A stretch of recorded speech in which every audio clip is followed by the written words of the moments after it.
Welcome to the Authenticos podcast, the show that covers everything related to delivering digital transformation in large organizations. Your hosts, Jacob and Jesper, will share their own stories and unfiltered views as they guide you through delivery of digital transformation.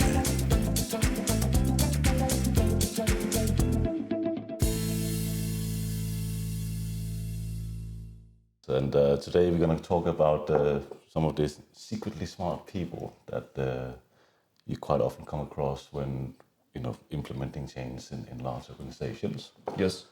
And I know it's a bit of it's a phrase you really like. So I don't know if you can it's a phrase close to my heart, and I've had a lot of experience both dealing with SecretSmart individuals, identification of finding them basically in the organizations.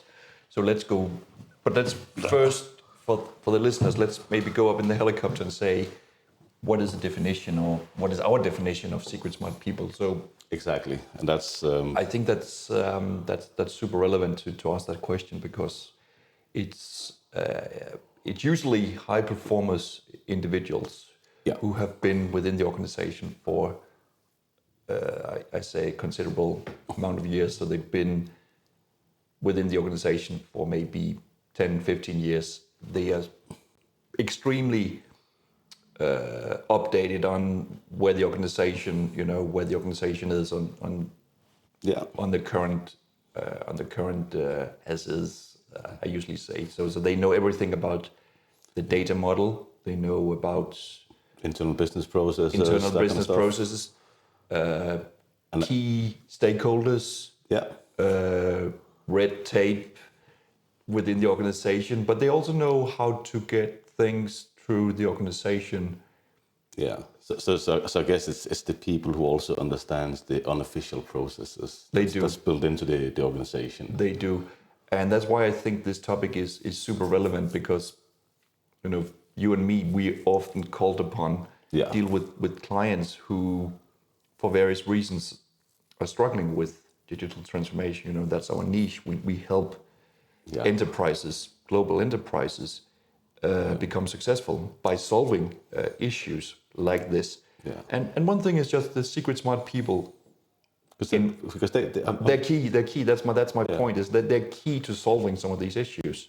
But I guess they can also be key to creating issues. So you really need to manage them correctly. Absolutely, and that's why it's a super relevant topic to discuss, because you don't want them on the wrong side of the fence. You want them to be on your team. You want to engage with them. You want to understand their concerns that they have, and basically embrace them. Yeah. So what you talk about here is not the negative side, but the other side of the coin. So if you don't do your stakeholder analysis, or you don't engage them, they can jeopardize the transformation initiatives that you're trying to do.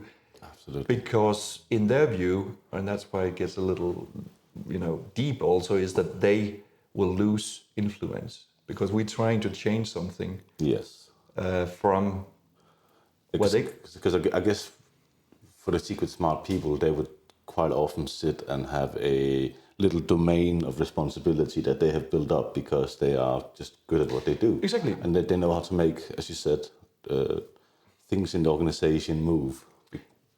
Yeah, imagine this. They have built up their knowledge over 10, 20 years. They are absolutely expert in their domain. They're absolutely expert in if they're sitting in IT, they're absolutely expert in the current setup, the current databases, the current supporting the current stakeholders. Yeah.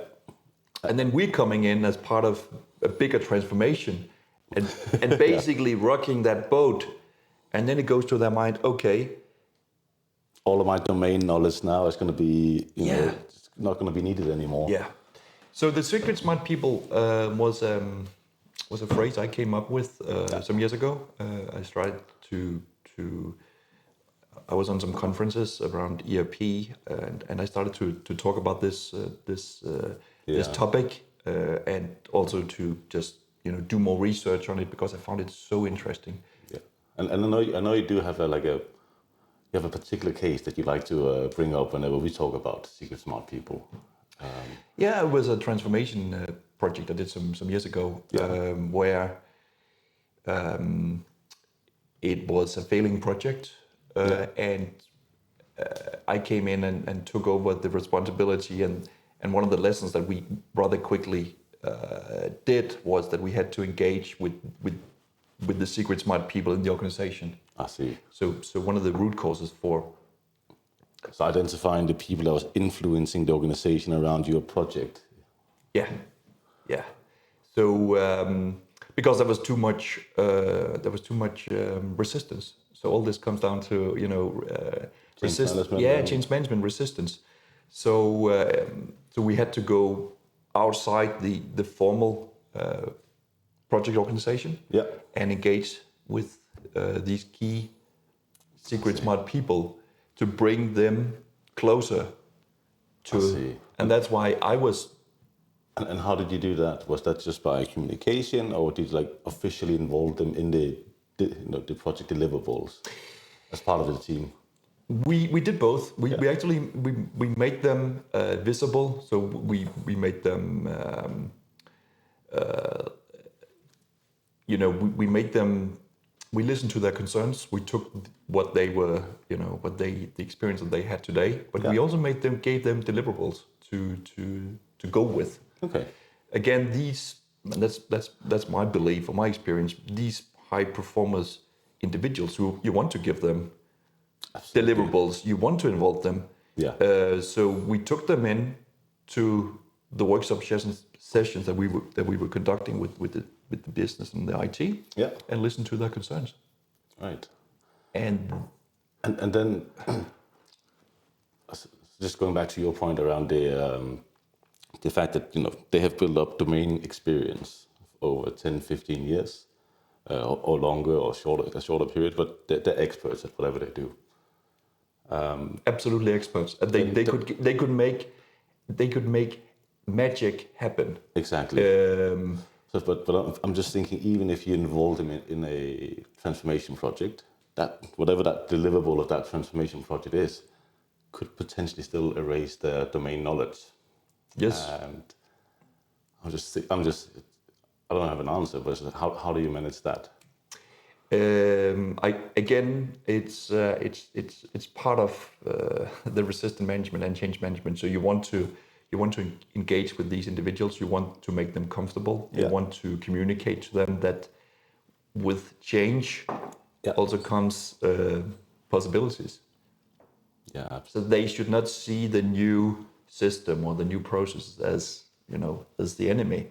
And I've done that by engaging with them, coaching them, sitting down with them individually, and finding out, okay, what is the root cause of the different layers, you might say, that person is doing. What's more motivating that person to act in a certain way? Yeah. My main point here is, as I said in the beginning, you want to engage these people. You don't want them to be on the other side. You want them on your field, because I've been in programs where we tried to overrun people. That was a management. Jacob, just don't involve them. Just Just isolate. Isolation. I think that was one guy told me, Jacob, just isolate these people. But that never works. That never works. Because they still have the ear of the rest of the organization and whoever they've been helping, and the people that are currently depending on them. They also there's still people that they can influence in that whole process. Right. But I think I might have been a SecretSmart person myself in my early IT career. So I was working up in North Greenland for the U.S. Air Force for a contracting firm, and this was essentially where I started my IT career. Mm-hmm. So I implemented a service and maintenance system up there, based off Microsoft, and in the organization diagram, we weren't officially any kind of manager or had any kind of management responsibility. So as far as if you came in from the outside and looked at the organization, me and my colleague, we would never have appeared as someone you needed to talk to if change needed to be implemented. But given we were the only two people who knew how to operate the IT system up there, both on the finance side and for supply chain and everything else, Right. The rest of the organization was highly dependent on us, to the degree where there was a rule up there that said that both of us can't leave the Air Force base at the same time. Yeah. There always had to be one of us there. And obviously, it's kind of a nice position to be in because you feel needed and you see the value you're providing. But from the business, it's also high risk. Exactly. It's a high risk. Exactly. Like thinking about it, it's insane that you have to come up with a rule that says these two people, they are, our day-to-day operation is so dependent on them being there that we have to create a special rule for them. So I think that might be the backside of the coin as well. It's just not just how they can influence a transformation project, but also how they could become like bottlenecks or points of failure almost in the organization after. Yes, I can beat that one with a similar. Let's call it bad story. I was on a transformation project some years ago, and during the project there was a major incident. We had to call back products, and we had a guy on the project team, and he was the only one who could do that. He was a SecretSmart person. Yeah, and unfortunately he was sick, so he was in hospital. So we went to the business and say, we understand your concern, but this is like an operational issue. You should be able to call back the products by your, you cannot just come and not disturb us, but take that person's time. And my point for bringing it up was that he was the only one within the organization. Yeah. And this was in a big pharmaceutical company. Who could recall that specific, and he was in hospital, so we had to take we had to call the hospital to get a computer to the hospital so that he could log onto the system. And for me, that's a very extreme case. But it happens. It happens, and it happens in multi-billion dollar companies I've seen where you have very, very few people who actually sometimes can do these kind of things. Yeah. And this was a very, very big eye opener for the whole, of course for me, but also for the project team and for the operation team. But I guess you experienced something like that once, and then I understand why you have a thing about SecretSmart people and staying on top of them, because you see how bad it can go, really. Yeah. And actually that could have gone a lot worse. Like this, let's just say something even worse had happened to him. Like the organization would have been on their knees for at least for a short period. No, but back to your point, what if, let's say, that he died, he became very ill.